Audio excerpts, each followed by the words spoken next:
Ini untuk meluruskan pernyataan kader Muhammadiyah. Ada kader Muhammadiyah menolak sidang isbat.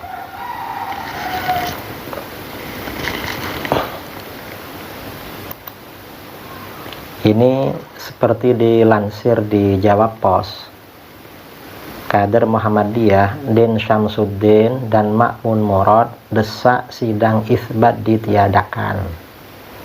Cukup pakai hisab, kata dia. Karena hisab itu ru'yat juga cuma ru'yat bil aklik, ru'yat dengan akal. Ini kata pikiran liberal Din Syamsuddin. Nah, benarkah apa yang dikatakan Din Syamsuddin dan Ma'mun Murad ini? Sidang isbat ditiadakan. Ngawali poso, ngawali traweh, ngawali takbiran arep beryoyo, tunggu keputusan menteri. Ojo celumetan sak karepe dhewe, kene Selasa kono Rebo kono Kamis, bulan iki siji. Assalamualaikum warahmatullahi wabarakatuh. Tidak banyak yang tahu bahwasanya ormas haram hukumnya mengumumkan hari raya. Mengapa demikian? Karena menurut hukum Islam, satu-satunya yang berhak dan berkewenangan mengumumkan hari raya adalah pemerintah. Baik awal puasa, Idul Fitri maupun Idul Adha. Nabi SAW telah bersabda, as-saumu kama yasumun nas, wal fitru kama yuftirun nas, wal adha kama yudhin nas.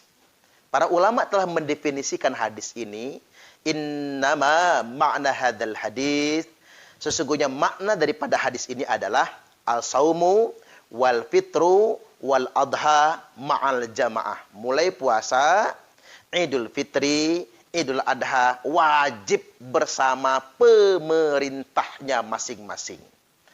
4 madzhab telah sepakat. Haram hukumnya mengumumkan hari raya berbeda dengan pemerintah. Imam Hanafi, Imam Malik, dan Imam Hambali menegaskan tidak boleh sama sekali memulai puasa maupun hari raya berbeda dengan pemerintah. Assalamualaikum warahmatullahi wabarakatuh. Kembali bersama saya Zulkarnain El-Maduri.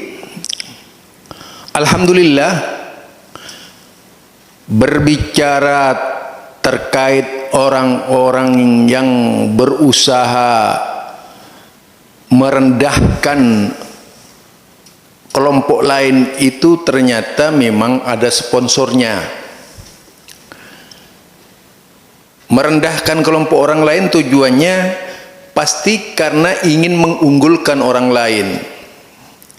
Menyebut-nyebut dan menjelek-jelekkan orang lain juga tujuannya untuk meninggikan rating ormasnya sendiri. Itu dalam dunia pemasaran. Kalau dalam dunia pemasaran atau marketing, dipastikan akan selalu berbicara keunggulan-keunggulan dari yaitu produknya sendiri dibandingkan produk orang lain. Tujuannya tidak lain, yaitu memancing orang agar berlomba-lomba membeli barang yang dipromosikan oleh salesnya itu. Jadi kadang-kadang di dalam agama ada orang yang menjadi sales ormas. Sales ormas itu sudah pasti tujuannya meninggikan harga pembelinya, bahwa kelompok saya ini adalah kelompok yang terbaik. Itu sales ormas. Jadi ormas kalau sudah menjadi sales, oknum-oknum ormas itu kalau sudah menjadi sales pasti akan mengunggulkan yaitu dari kelompoknya sendiri atau mengunggulkan dirinya sendiri. Itu sales. Dia punya semacam multi level, ya tujuannya itu tadi. Multi level ini, multi level marketing ini dijadikan sebagai sarana oleh mereka untuk menjual paham-pahamnya bahwa paham mereka benar. Nah, kalau di Indonesia ini kita bisa melihat sales-sales dari sebuah dakwah, ya. Yaitu tadi mengangkat-ngangkat kelompoknya sendiri sebagai kelompok yang terbaik, menjelek-jelekkan kelompok orang lain. Tak lebih dari promosi seorang sales gitu. Jadi tak lebih dari promosi seorang sales. Kita diantaranya bisa melihat sosok Idrus Ramli misalnya.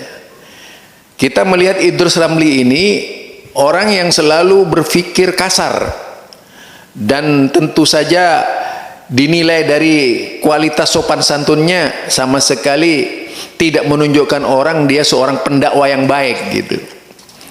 Tapi lebih menonjolkan emosi ormasnya, emosi pahamnya sendiri, bahwa pahamnya adalah paham unggulan, walaupun sebenarnya mereka tidak unggulan. Karena memang tidak akan ada orang yang menyebut kecap itu nomor 2, yang ada kecap nomor 1, itu pasti sudah. Nah, Idrus Ramli inilah yang sering kali berkampanye menghantam kelompok-kelompok orang lain, termasuk di dalam hal ini bagaimana merendahkan ormas Muhammadiyah itu. Dia akan selalu berbicara tentang Wahabi dan sebagainya, karena memang sudah tidak ada tema yang paling laku dijual dalam pandangan Idrus Ramli kecuali tema Wahabi. Nah, orang yang sama, kita orang yang sama itu adalah yaitu Marzuki, ya, Mustamar. Dia seorang tokoh PWNU di Jawa Timur yang juga sales. Dia selalu mengangkat-ngangkat kelompoknya sebagai kelompok yang terbaik. Ya tadi tak lebih dari promosi, bahkan orang-orangnya nikat bahwa surga itu hanya bisa ditempuh dengan cara masuk ormasnya dia itu. Ini orang-orangnya dia. Woi, berani banget itu. Tidak ada di dalam dunia ini, di atas dunia ini, orang yang seberani kelompoknya Marzuki Mustamar, di mana menyebut bahwa ormasnya itu menjadi kunci ke surga. Luar biasa ya. Luar biasa. Dan tidak malu-malu dia mengatakan bahwasanya hanya agamanya yang paling benar, agamanya yang paling unggul, dan terlalu sangat ortodok di dalam memahamkan agama. Rasa rasisnya itu nampak sekali. Rasis yaitu di bidang parsial tadi, secara parsial mengumandangkan tentang kelompoknya yang sangat luar biasa itu. Menurutnya dikatakan bahwa tidak ada kelompok yang terbaik kecuali kelompok mereka, karena mereka itu tempatnya ulama, versi mereka gitu. Versi mereka tentunya.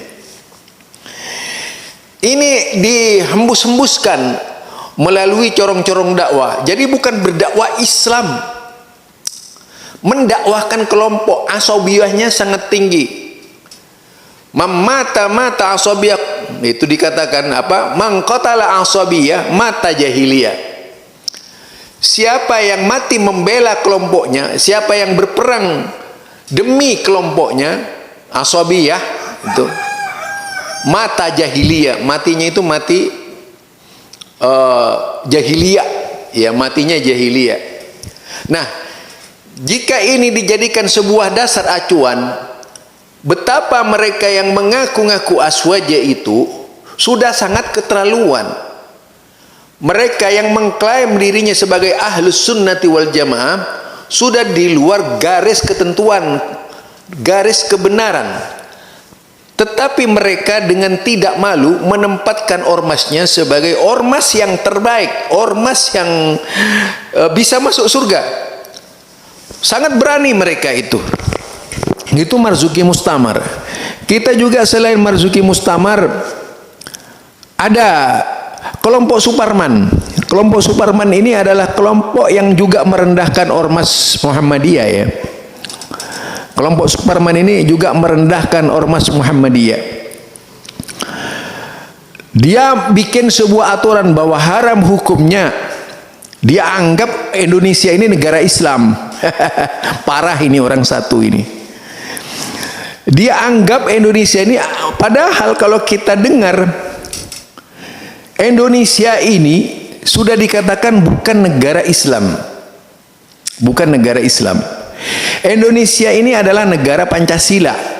Indonesia ini negara Undang-Undang Dasar 45. Dasarnya adalah yaitu Undang-Undang Dasar 45, bukan Pancasila, bukan Al-Quran, bukan hadis Nabi, tapi Undang-Undang Dasar 45. Itu yang disepakati oleh bangsa Indonesia ketika itu. Kemudian datang ustadz seperti seorang Suparman di dalam ceramahnya yang merendahkan kelompok lain dengan beranggapan bahwa ormas tidak boleh mengumumkan hari raya puasa ataupun mengumumkan hari raya atau mengumumkan hari puasa. Dari mana jalannya?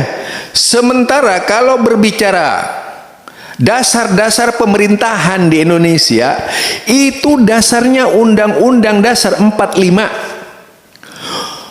Pemerintah ataupun rakyat biasa harus tunduk kepada Undang-Undang Dasar 45. Tidak boleh sebuah pemerintahan itu berjalan menurut suka-suka. Tidak boleh sebuah pemerintahan itu sekehendaknya. Dasar pemerintahan di Indonesia adalah Undang-Undang Dasar 45. Ini kalau logika sehat. Dalam Undang-Undang Dasar 45 ada jaminan kebebasan berpendapat. Jaminan kebebasan berpendapat dan beragama itu tertuang di dalam pasal 29 ayat 1 dan 2 yang jelas sekali melindungi setiap perbedaan pendapat yang ada di Indonesia. Kalau ada orang yang melawan Undang-Undang Dasar 45, jelas dia bukan penganut NKRI. Walaupun demikian juga, pemerintah tidak bisa berjalan di atas keputusan-keputusannya sendiri, tetapi harus tunduk kepada undang-undang yang sudah menjadi pelaksanaan ketatanegaraan sejak founding father kemerdekaan Indonesia sampai sekarang ini. Ini yang harus menjadi rujukan pemerintah. Jadi kalau sekarang ada perbedaan pendapat yang dijamin, maka perbedaan pendapat di Indonesia itu dapat dilaksanakan menurut masing-masing ormas yang ada, paham yang ada. Masalah sesat atau tidak itu masalah lain di luar ketentuan kenegaraan. Karena Indonesia menjamin perbedaan. Jadi tidak benar ucapan Ustadz Suparman itu yang mengatakan bahwa ormas haram mengumumkan puasa dan hari raya. Itu terlalu kuno cara pemahamannya. Yaitu orang yang taklid buta dan tidak paham tata negara. Seenaknya berbicara atas nama kebenaran padahal di luar kebenaran. Itu Suparman. Ini pula yang kemudian diikuti oleh jemaahnya sekelas, yaitu tadi Thomas Jamaluddin, juga sekelas siapa namanya Andi Pangerang Hasanuddin. Ini adalah jemaah mereka yang overdosis di dalam memahamkan agama. Idrus Ramli itu parameternya ya Idrus Ramli. Kita kalau berbicara perbedaan dulu di zaman perjalanan yaitu pemerintahan mulai dari Pak Harto sampai ke Jokowi ini, siapa juga yang membangkang mengumumkan hari raya? Siapa dulu mengumumkan hari raya di zamannya Pak Harto itu? Mengumumkan puasa di zamannya Pak Harto? Ya mereka juga. Mereka yang mendahului pemerintah di zaman Pak Harto siapa? Ya orang yang teriak-teriak mengharamkan hari raya itu. Yang mengharamkan pengumuman hari raya kalau tidak pemerintah tidak boleh. Lah mereka dulu paling melanggar ketentuan dan hukum yang diterapkan di Indonesia.